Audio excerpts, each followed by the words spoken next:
Hello everyone, welcome to today's lecture.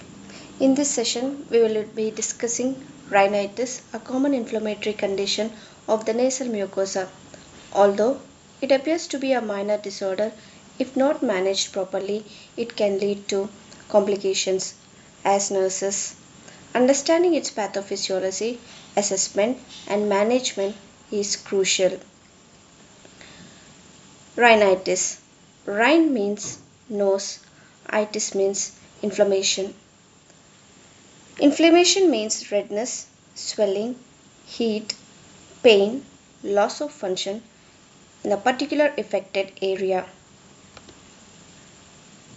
Definition. As the nasal cavity is lined with mucosal layer, which is made up of columnar epithelium, and this mucosal layer is inflamed in rhinitis. Hence, the inflammation of the nasal mucous membrane is called rhinitis, and it causes sneezing, nasal congestion, runny nose, and itching. Nasal congestion can either be termed as stuffy nose. As the nasal mucosa is inflamed, it often produces excess mucus which together blocks the airway. Rhinitis can be allergic or non-allergic. Types of rhinitis. Allergic rhinitis. It is mainly caused due to immune system hypersensitivity reaction to specific allergens. The allergens may include dust, pollen from trees, grasses, weeds, dust mites, pet dander, etc. When an allergic person comes in contact with these substances, can cause rhinitis. Non-allergic rhinitis. Unlike allergic rhinitis, non-allergic rhinitis does not involve immune-mediated response to the allergens. It is commonly caused due to exposure to irritants such as cigarette smoking, air pollution, strong odors, chemical fumes, changes in weather and temperature. Infectious rhinitis. It is mainly caused due to infectious microorganisms like bacteria, viruses. Occupational rhinitis. It is the workplace exposure to allergens or irritants like flour, animal dander, chemicals, cleaning products, metals, enzymes, etc. Drug induced rhinitis.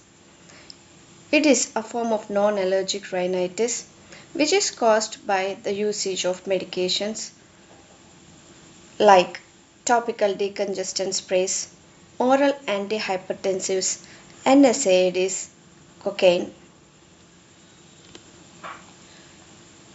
So, the causes for rhinitis can be pollen, dust mites, animal dander, viral infections, most commonly, smoke and pollution, weather and climate changes, temperature changes, certain medications like NSAIDs or antihypertensives.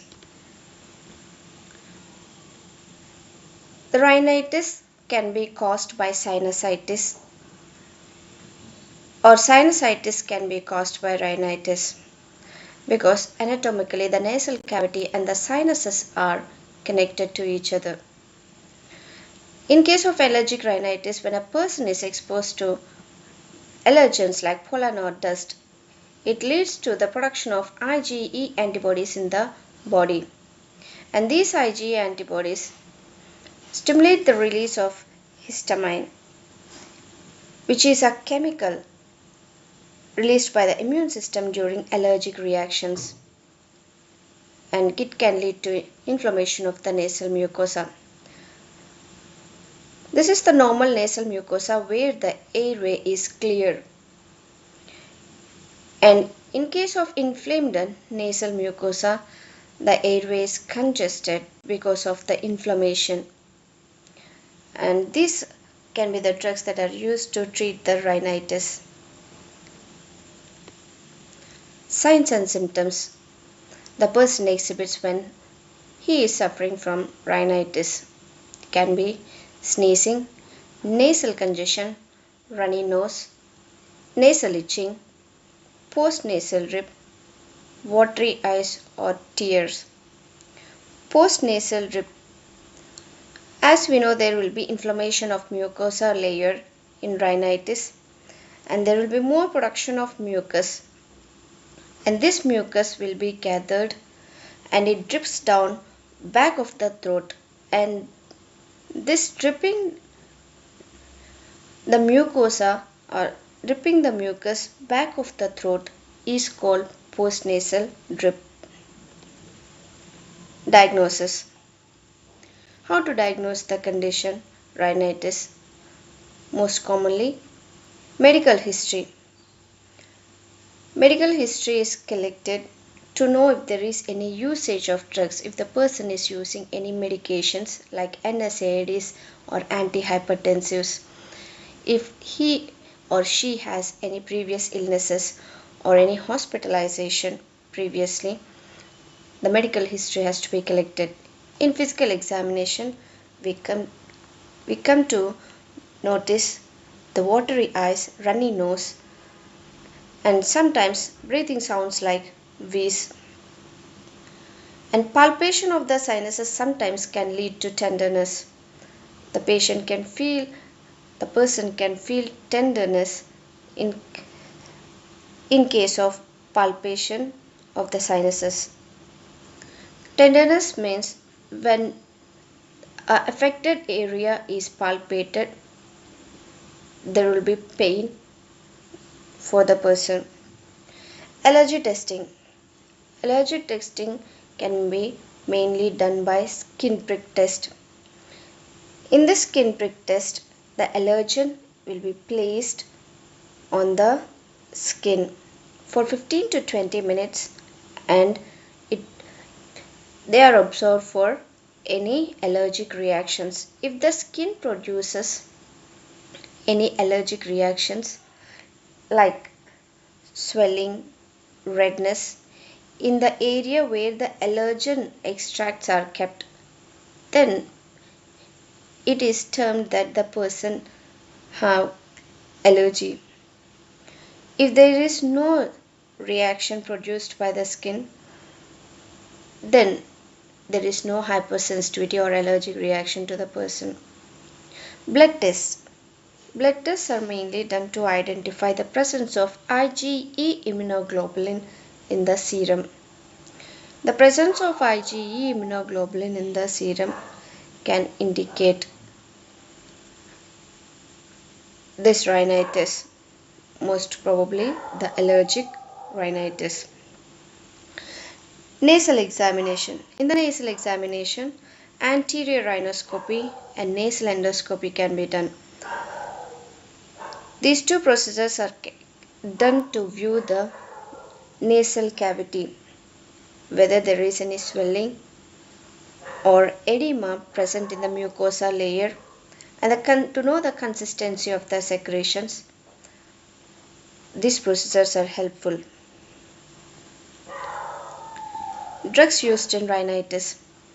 Antihistamines. Antihistamines are the drugs that block the release of histamine. If the histamine is blocked, then there will be no allergic reactions produced.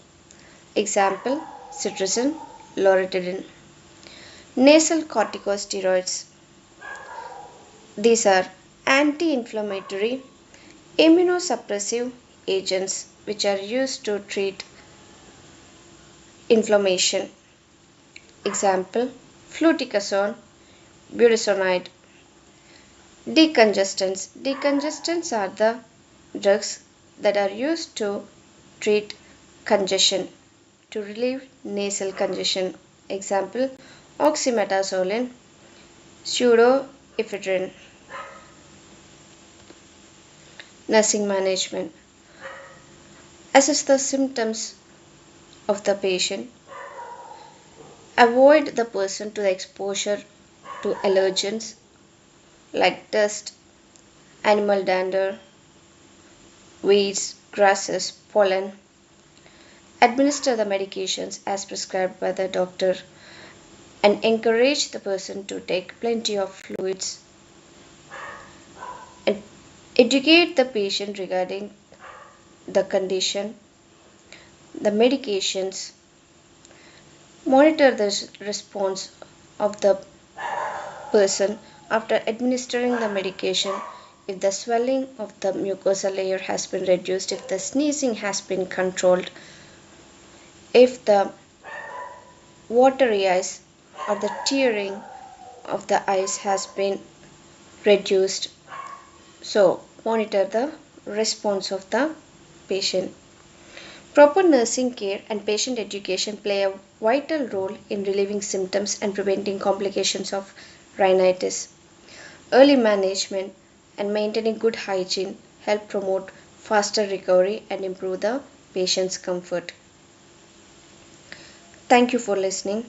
This was about nursing management of rhinitis.